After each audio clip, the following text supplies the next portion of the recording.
time. Let's do this. Now this phone doesn't really need any introduction, but for context, if you haven't watched our video already, don't forget to check out our first impressions video of the Nothing Phone 1. A link should pop up right now. And I also want you folks to actually watch that video first because I don't want to really repeat some of the points that have already been mentioned there. If you don't know me yet, I'm Ershad, you're watching Trakin Tech English, and this is our detailed review of the Nothing Phone 1.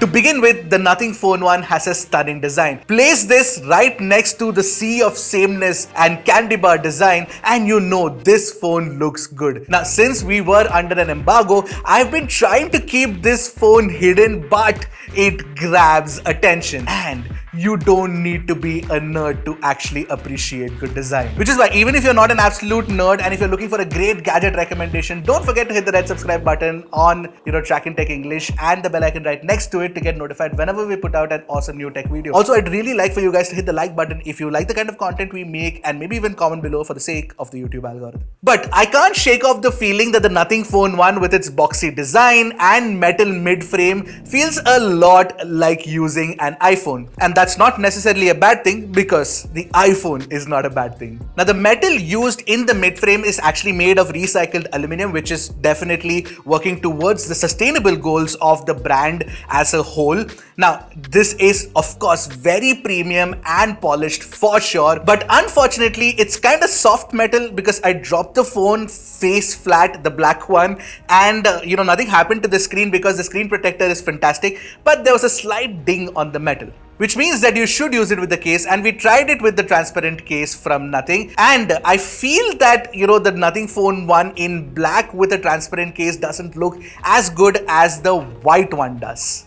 But this case has already started yellowing. That's something that you need to be careful about. Now let me be clear, the phone didn't fall down because it was slippery or anything. The in-hand feel is very good and it stays planted all throughout your usage. So if you can be careful and if you are better at avoiding mishaps than me, then I would suggest that you do not use a case with the phone because this transparent design is definitely worth flaunting off. And of course, the fact that the phone is light and fairly slim makes it comfortable to use with one hand. Now, as for the design, you also get IP53 rating and wireless charging, and you also get tight tolerances throughout the construction of the phone, which means that you get very nice, sturdy and tactile power button and volume rocker as well. Plus, the attention to detail with respect to the symmetrical sides and the placement of the buttons is definitely worth applauding. It's these tiny little things that sort of make the user experience even better and make it feel more premium and polished. In its price range, the Nothing Phone 1's design is definitely leagues above the rest, including the Samsung Galaxy A53 that I've been testing alongside it. Now you must be wondering, why am I testing the Galaxy A53 alongside the Nothing Phone 1? Because the A53 is Samsung's highest selling mid-ranger in 2022 and it has made the top 10 lists already, so it makes for a fair comparison, especially when you're looking at a global context. Now the Galaxy A53 is definitely all plastic, and of course, just like the Nothing Phone 1, it doesn't come with a headphone jack. Neither does it support wireless charging. But one of the advantages of the Galaxy A53 is that it supports IP67 rating, which means that it can be submerged into water as opposed to the Nothing Phone 1, which of course does support only IP53. That said, between the Galaxy A53 and the Nothing Phone 1, when it comes to the design of the phone, easily the Nothing Phone 1 wins. Hands down, and I've not even started talking about the glyph interface. Which brings me to the light, sound and vibration show that Nothing has created with the 900 LEDs that form this glyph interface on the rear. First things first, if you're not a fan of all these lights and if you don't like all the flash, you can actually switch it off from the notifications panel itself. And of course, there's a separate settings menu for the glyph interface from which you can change a lot of the settings. Let me explain. First thing you can do is choose from the 10 custom ringtones and glyph lighting effects plus vibration effects that Nothing has created specifically for the Phone 1.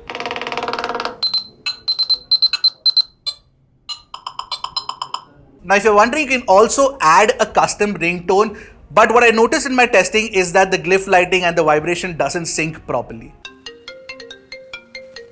And I have a feeling that Nothing can actually work on the algorithm to be able to do custom lighting effects for the sound. This is something that I definitely hope comes in a future edition. Now, one thing I noticed during my testing is that from the glyph interface at least, you can add custom ringtones, for, custom contacts, but you cannot do that for, apps specifically. Say for example, you wanted a specific ringtone for Gmail or Telegram or WhatsApp, you cannot do that. And of course, you can show the charge level of the phone on the glyph interface itself by just wiggling it when it is connected to a charger. And there's also this flip to glyph feature. What that basically does is when you flip the phone, face down, all that will work is the glyph and none of the sound and the vibration will work. So you'll have to remember what the glyph lighting is specifically for the kind of notifications that you get. Now, everything is great about the glyph interface, but when it lights up, I noticed this very weird yellow bleed. I don't know if it's by design, but I'm not really a fan of that. I hope that can be fixed in the future with Nothing Phone 2. While I still feel that there's a lot of untapped potential for the glyph interface, even in its current state, I like it. It's got that whimsical, look at me, I am sexier than the others vibe to it. Now coming to my display experience, nothing much has changed from my first impressions video. I love that symmetrical bezel around the display itself, and that corner punch hole doesn't really bother me. It goes without saying that the Galaxy A53 also has a fantastic display and tiny bezels around the display as well. Plus, for those who like a center punch hole, it has a center punch hole too. And I noticed that in regular usage, the Galaxy A53 definitely gets brighter thanks to the fact that it can reach a peak brightness of 800 nits compared to Nothing's peak brightness in daily usage, which tops out at 500 nits. Although I must say that I do like the way the adaptive brightness is tuned on the Nothing Phone 1. It doesn't get unnecessarily bright like the Samsung Galaxy A53 does. But if you watch videos in HDR on YouTube, the Nothing Phone 1 can reach a peak brightness of 1200 nits. Fun fact, the Galaxy A53 doesn't even support HDR videos on YouTube. And when you look at the displays and playback HDR videos side by side, you can see how good the quality is. The HDR tuning is done very, very well. Now, as for the stereo speaker setup, which is essential for a great multimedia experience, the Nothing Phone 1's bottom speaker is definitely louder than the earpiece itself. But overall, it's a much louder dynamic sound compared to the Samsung Galaxy A53. Take a listen for yourself.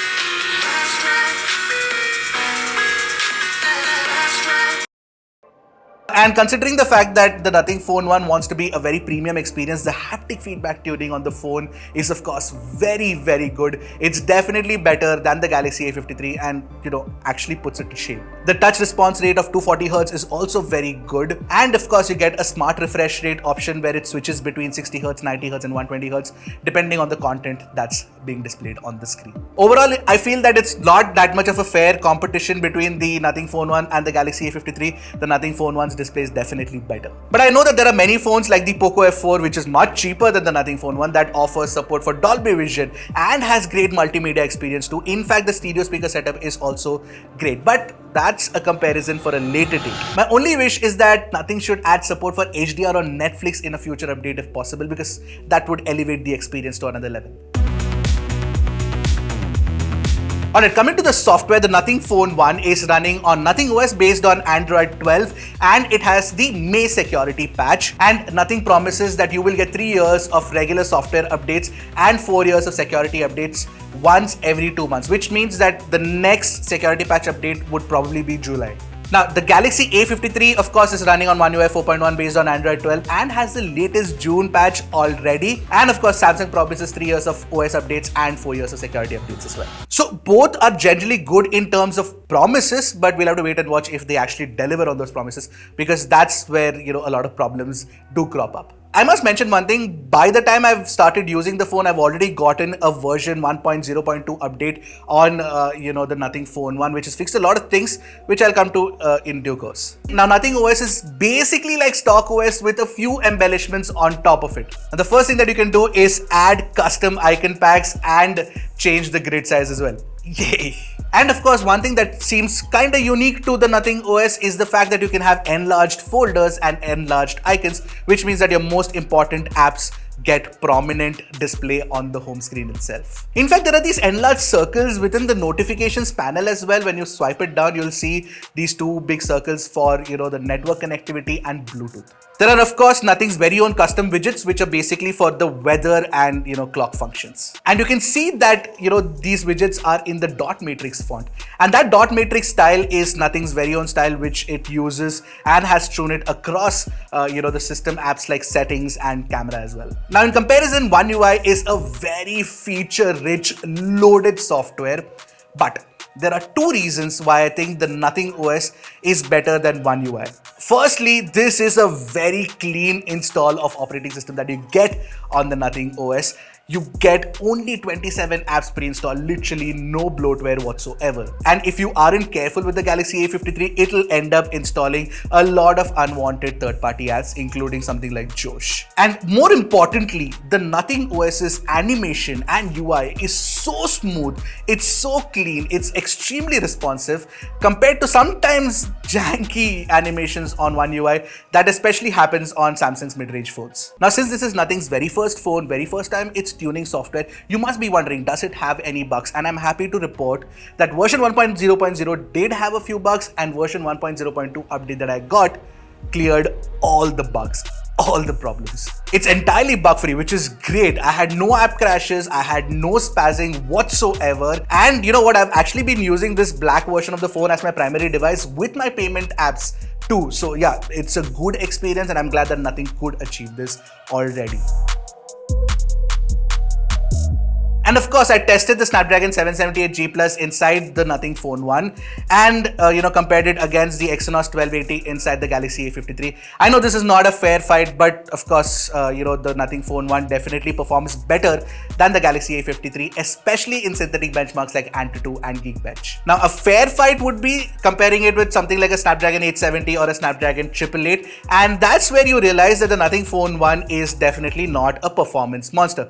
But for daily usage and even for gaming, it suffices for most people. It doesn't throttle too much. The 3D Mark Wildlife stress test numbers are solid. You get near perfect scores. And apart from that, the phone doesn't get too hot either. Whether you're playing games, whether you're running tests, it runs cool.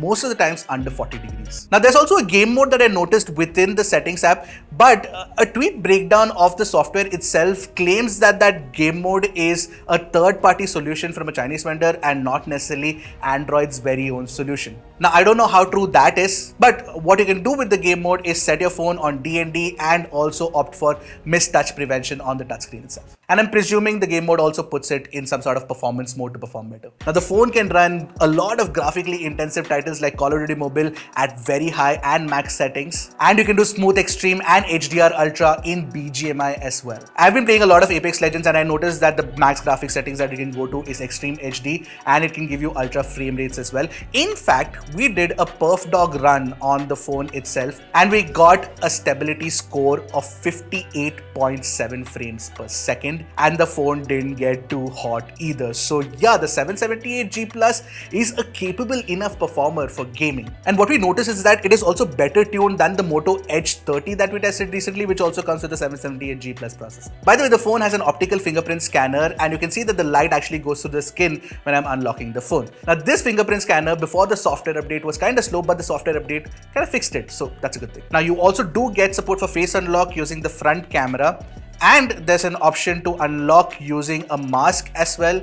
The iPhone hangover is, of course, very visible.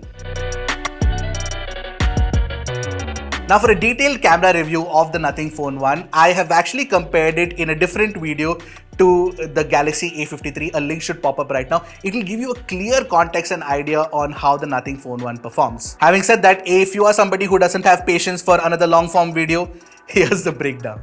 Now, the Nothing Phone 1 has what I'd categorize as a good set of cameras. I like the fact that Nothing has gone for something straightforward as a dual camera setup, a 50 megapixel primary and a 50 megapixel ultra wide, and a single selfie camera on the front. Now, what the primary Sony IMX766 can do is it can take sharp image, which is very natural sharpness, and show almost true to life colors as well. In comparison, the Samsung Galaxy A53 with its 64 megapixel primary sensor tends to slightly oversaturate and slightly over sharpen as well. But the Galaxy A53 does have an edge when it comes to HDR photography and portraits. That's something that I wish the Nothing Phone 1 can, become better at soon. I generally preferred, the Galaxy A53 for pictures of people using the primary camera on the rear. But the Phone 1 actually does a better job when it comes to low light shots, when it comes to selfies, and of course, when it also comes to video recording, which came as a surprise to me. In fact, the sound recording in videos is also better than the Samsung Galaxy A53, which was good to begin with. The only advantage that, the Samsung Galaxy A53 has when it comes to selfies or video recording is that on the front camera, you can do 4K 30 FPS video recording with the Galaxy A53. And the HDR selfies are better on the Samsung Galaxy A53 because it does expose the face better. Also, despite the fact that you get a 15 megapixel camera on the Nothing Phone 1, the 12 megapixel, ultra wide angle camera on the Galaxy A53 is actually sharper in daylight shots. And you can use the Phone 1's ultra wide angle camera for macro shots as well. But the problem with that is it cannot get as close to a subject as, the dedicated macro on the Samsung Galaxy A53. And since it's using the ultra wide angle camera, if you don't get the focus distance right, there is that fringe in that you will notice. So yeah, both these cameras are sort of a mixed bag. Sometimes the Galaxy A53 wins, sometimes the Nothing Phone 1 wins. So yeah, I'd say both are in the good category for sure. Now coming to the battery performance of the Nothing Phone 1, it's got a 4500 mAh battery inside it, and before the update, I actually got a screen on time of about 5 to 6 hours. But after the update, Nothing did some tweaks that made a whole world of change. I actually recorded a screen on time of more than 8 hours, and I was left on most cases with 15 to 20% of battery life at the end of the day, which is very, very good. Now, this does make up for the fact that, the Nothing Phone 1 has slow charging and no charger in the box either. Now, it supports a max wired charging speed of 33 watts, and I tried it with a stuff-cool Neuron 33 watt charger, and it took about 1 hour and 8 minutes to charge from 0 to 100%. Obviously, there are phones in this price range which can do 67 watt charging, 80 watt charging, 120 watt charging as well, which can charge your phones, in under 40 minutes for sure. In comparison, the Galaxy A53 has 25 watt charging, so that's definitely slower, and it also doesn't support wireless charging like the Nothing Phone 1 does. The Nothing Phone 1 supports 15 watt wireless charging and 5 watt reverse wireless charging as well. As for the battery life on the Galaxy A53, it's good, it's very good, and you can get about 7 hours of screen on time, but it's not better than the Nothing Phone 1. Now tell me one thing, does the extra wireless charging make up for the slower charging speeds for you? Because I am not somebody who cares about charging my phone in under 30 minutes or anything, but if you are, and I would like to really know your opinion. Would you have wanted faster charging, or are you okay with 33 watt fast charging on the Nothing Phone 1? Now the phone supports 12 5G bands, which is fantastic, and you get support for 4G plus carrier aggregation as well. Now 4G plus is something that I've experienced has been very spotty in my time, with many phones that I've tested. How has it been for you? Let me know in the comments. Now the earpiece quality on the Nothing Phone 1 is generally very good. You get crystal clear calls, which is also true for the Samsung Galaxy A53 to a large extent. What I've noticed is that most mid-range phones rarely, if ever, falter when it comes to, call quality through the earpiece. To many, the Nothing Phone 1 might seem like just a statement piece, but no, it's also a great phone overall. I have loved my time already with the phone, despite the fact that it has a few minor niggles here and there. In fact, I'm tempted to use this as my primary phone, but I'm somebody who wants great cameras and great performance, so I'd go for a flagship. Now, while I think that Nothing is not really trying to compete with OnePlus, because the OnePlus of now is different from the OnePlus of the past, I still feel like using the Phone 1 feels like using OnePlus phones until the OnePlus 7 series. In fact, OnePlus phones used to be my de facto recommendation for a lot of folks. I think the Nothing Phone 1 is going to be my de facto recommendation for a lot of folks looking for a very solid mid-range phone, and it doesn't hurt that it looks so good.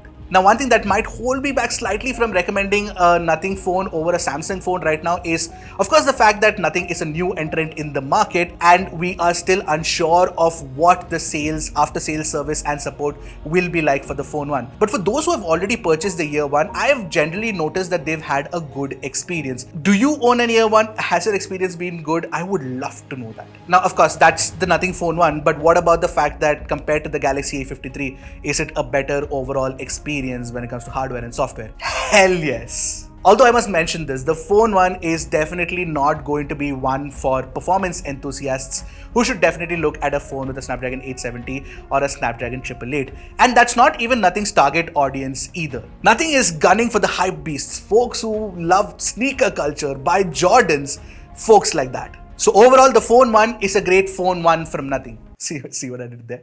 But my question is, what will Nothing do for Phone 2? Because the transparent design is unique for the first time. Will it do the same transparent design the next time? Will it do something even more creative? I am really curious. And that's exactly why Nothing is getting the kind of hype that it's getting. Maybe it's not even doing that kind of marketing, but people are definitely excited. So what do you folks think of the Nothing Phone 1? Do you like it? Do you not like it? Do you think it's overhyped?